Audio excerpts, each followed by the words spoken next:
It's 2016 and you know what that means. Presidential election time. But before we can get into the general election, which determines who our next president will be for 4 years, we have to decide who is going to be the candidate for each of the parties. This process, called the primary election, is a process by which parties assign their delegates, or elected representatives, with the winner of the primary being determined at a national convention. But the primary process can be confusing to say the least. Each state can choose its own set of rules on how to dole out delegates, count votes, and even report results. One of the biggest differences each state chooses is whether to have a primary election or a primary caucus. The election is by far the less complicated of the two and is done in about 34 out of 50 states. This system is what most people think about when an election comes to mind.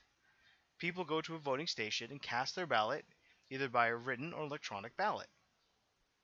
When it comes to primary elections, there are four types: open, semi-open, closed, and semi-closed. Let's say there are three groups of people: Party A, Party B, and the unenrolled, or people who are registered to vote but do not affiliate with a specific party. And let's say that Party A is having a primary. If Party A had a closed primary, they would only allow their party's registered members to vote, but not another party or unenrolled voters. If they had a semi-closed election, their registered members and unenrolled may vote, but not another party. If they had an open election, any registered voter is allowed to participate. And a semi-open election would allow any registered voter to participate in their party's primary, but must request a party-specific ballot, so they can only vote in one party or another's. There is another way for states to run their primaries. This is known as a caucus. The first in the nation, the first state in the primary process, is the state of Iowa, where they have a caucus. Because there are so many different rules and variations on how a caucus is run, we will take a look at Iowa as a base model. Both parties have a hard show-up time of 7 p.m. Show up any later, you can't get in. Because there are two dominant parties right now in the United States, we will take a look at the rules of the Democrat and the Republican parties. We will start with the Republicans because their rules are far simpler. Republicans in Iowa meet at designated areas throughout the state and vote, normally using a secret ballot system. The results are sent up to a county convention for counting. The Democratic Party, on the other hand, has a far more complex system. Democrats meet at one of over 1,700 precincts statewide. Each precinct is allocated a number of delegates that are up for grabs. People congregate into groups who support a particular candidate. People who are unsure of who they're supporting or do not want to join one of the groups can make their own undecided caucus. Supporters are counted and each candidate is checked for viability. In order for a candidate to be considered viable, they must have a certain percentage of the caucus goers in that precinct. If your precinct has 2 delegates, each group needs 25% to be viable. If the precinct has 3, they need to have 1/6 of the total participants.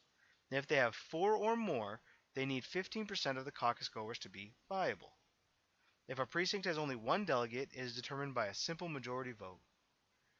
If a group is not viable, then their members are asked to join an undecided group. Afterwards, members of the viable groups try to convince the undecided people to join their camp.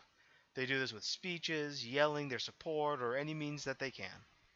After a specific amount of time, there's a recount to see how many supporters there are for each candidate. This process may repeat numerous times until a final count is taken.